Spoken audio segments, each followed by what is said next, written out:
సరే అయితే జ్యోతి బాపులే 200వ జయంతి సందర్భంగా మోడీ ఒక వ్యాసం రాశారు. ఈ వ్యాసంలోంచి ఇటు కాస్ట్ సెన్సస్ కావచ్చు, బీసీ పాలిటిక్స్ ను లేవనెత్తుతూ కాంగ్రెస్ అయితే వణుకుతోంది. సార్ అసలు జ్యోతి బాపులే గొప్పతనం ఏమిలా చూడాలి? ఎస్ అండి. జ్యోతి బాపులే ఈయన 1827వ సంవత్సరం ఏప్రిల్ 11వ తారీఖున మహారాష్ట్రలో పుట్టడం జరిగింది. అది కూడా రత్నగిరి జిల్లా. ఇదే రత్నగిరి జిల్లా నుంచి డాక్టర్ బిఆర్ అంబేద్కర్, తర్వాత మనకి బాలగంగాధర్ తిలక్ లాంటి యోధులు పుట్టిన నేల అనమాట మహారాష్ట్ర. అదే గొప్ప రాష్ట్రం నుంచి జ్యోతి బాపులే ఉదయించారు. ఈ జ్యోతి బాపులే ప్రప్రథమ సంఘ సంస్కర్తల్లో అతి ప్రథముడు అంటూ ఇప్పుడు భారత ప్రధాని నరేంద్ర మోడీ గారు ఒక వ్యాసం రాయడం జరిగిందనమాట. ఈ వ్యాసం ఇప్పుడు దేశమంతా చర్చనీయాంశం. ఎందుకు చర్చనీయాంశం? ఎందుకు మోడీ గారు వ్యాసం రాశారు? ఇది ఎందుకంటే ఇప్పుడు క్యాస్ట్ సెన్సెస్, ఇప్పుడు ఇండియాలో సెన్సెస్ మొదలైంది. సెన్సెస్ 2027 మొదలైంది. ఈ సెన్సెస్, ఈ 16వ సెన్సెస్ మెయిన్ ఏంటంటే ఈ డిజిటల్ సెన్సెసే కాకుండా క్యాస్ట్ సెన్సెస్ జరగడం. ఫస్ట్ టైం ఇండిపెండెన్స్ వచ్చిన తర్వాత మొట్టమొదటి క్యాస్ట్ సెన్సెస్. ఈ క్యాస్ట్ సెన్సెస్లో అనివార్యంగా ఒకటి మనకు చెప్పబోతుంది అనమాట క్యాస్ట్ సెన్సెస్. అదేంటంటే ఇండియాలో 60% దాకా బీసీ పాపులేషన్ ఉండబోతుంది అని. ఒకప్పుడు మనం చూసాం, యూపీలో మండల్ కమిషన్ రిపోర్ట్ ప్రకారం బీసీ గవర్నమెంట్లు వచ్చినాయి. అక్కడ మమతా బెనర్జీ రావడం ఏంటి, ములాయం సింగ్ యాదవ్ పార్టీ రావడం ఏంటి, బీహార్లో లాలూ ప్రసాద్ యాదవ్ రావడం అనేది బీసీ పాలిటిక్స్ వల్ల.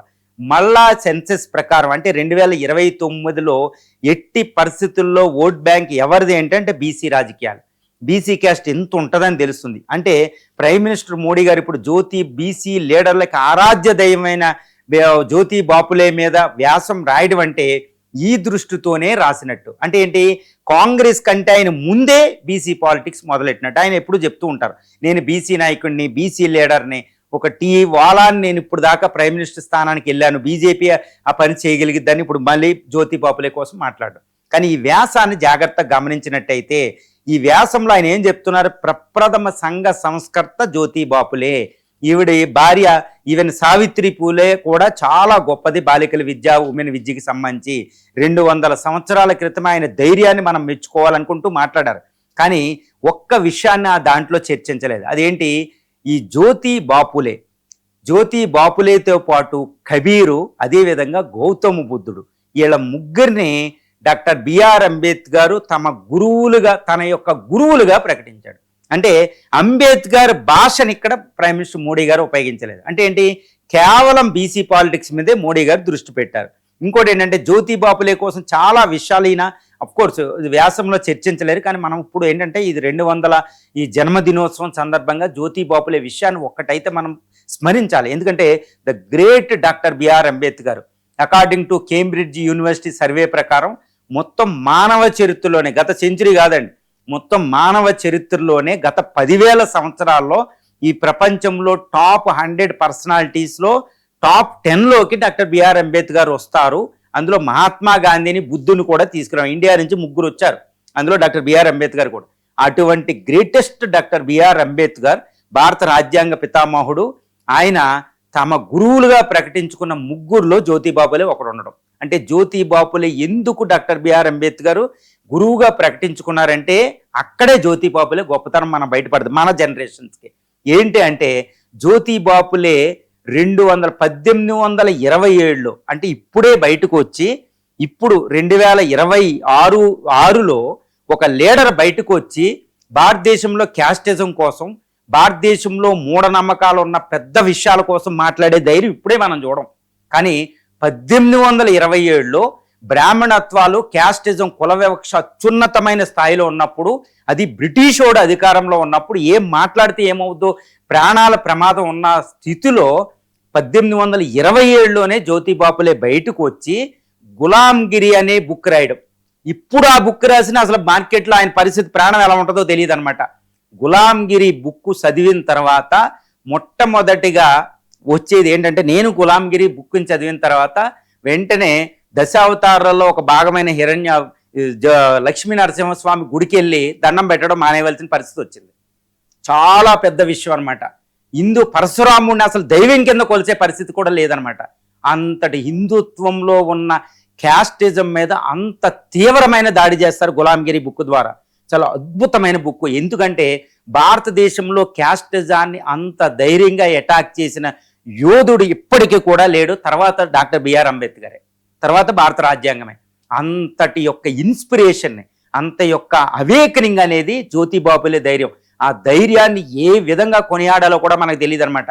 అలాంటి గులాంగిరి బుక్ కోసం సందర్భోచితంగా మనం చెప్పుకోవాలి. కానీ ప్రైమ్ మినిస్టర్ గారు మరి ఎందుకు వ్యాసంలో దాన్ని స్పృశించలేదనేది తర్వాత విషయం.